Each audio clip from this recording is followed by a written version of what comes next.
Sugar జబ్బుని అదుపులో ఉంచడానికి తీసుకొచ్చిన జీఎల్పీ మందులు, ఇంజెక్షన్లతో సరికొత్త ప్రయోజనం చేకూరుతోంది. అధిక బరువు, స్థూలకాయాన్ని తగ్గించడంలో ఇవి ఎంతగానో సహాయపడుతున్నట్లు డాక్టర్లు చెబుతున్నారు.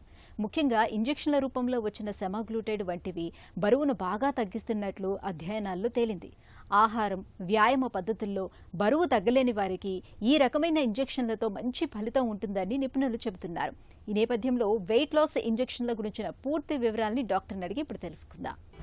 ఇటీవల కాలంలో వచ్చిన వెయిట్ లాస్ ఇంజెక్షన్స్ని GLP-1 ఎగోనిస్ట్ అంటాము. సిమాగ్లూటైడ్, లిరాగ్లూటైడ్, డ్యూలాగ్లూటైడ్ వీటి ఎగ్జాంపుల్స్. అలానే GLP అండ్ GIP-1 ఎగోనిస్ట్ కొత్తగా వచ్చినాయి. అవి టిర్జెపటైడ్ అంటాము. సో ఈ మెడిసిన్స్ని ఇంక్రెటిన్ బేస్డ్ మెడిసిన్స్ అంటాము. ఇంక్రెటిన్ అనేది బాడీలో న్యాచురల్గా ఉండే గట్ హార్మోన్. సో మనం ఫుడ్ తీసుకున్నప్పుడు ఇంక్రెటిన్స్ రిలీజ్ అయ్యి బ్రెయిన్కి, ప్యాంక్రియాస్కి సిగ్నల్స్ అందజేస్తాయి.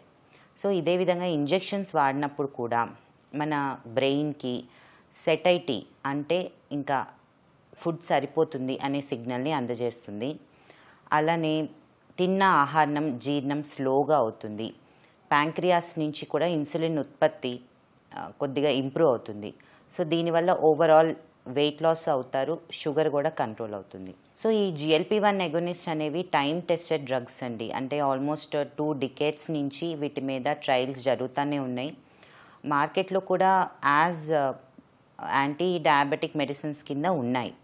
కాకపోతే వెయిట్ లాస్కి అప్రూవల్ రీసెంట్గా వచ్చింది. అంటే ఆల్మోస్ట్ ఒక 1 డికేడ్ నుంచి వెయిట్ లాస్కి ఎక్స్క్లూజివ్గా యూస్ చేస్తున్నాము. సో ఈ మెడిసిన్స్ చాలా ట్రయల్స్లో వెయిట్ లాస్తో పాటు షుగర్ కంట్రోల్తో పాటు ఇన్ఫ్లమేషన్, బాడీలో ఇన్ఫ్లమేషన్ తగ్గుతుంది అని ప్రూవ్ అయింది. సో ఓవరాల్ హార్ట్ డిసీజెస్ కానీ, స్ట్రోక్ కానీ బాడీ ఇన్ఫ్లమేషన్ అనేది కారణం. అలానే BP తగ్గటం, కొలెస్ట్రాల్ లెవెల్స్ ఇంప్రూవ్ అవటం కూడా ట్రయల్స్లో గమనించారు.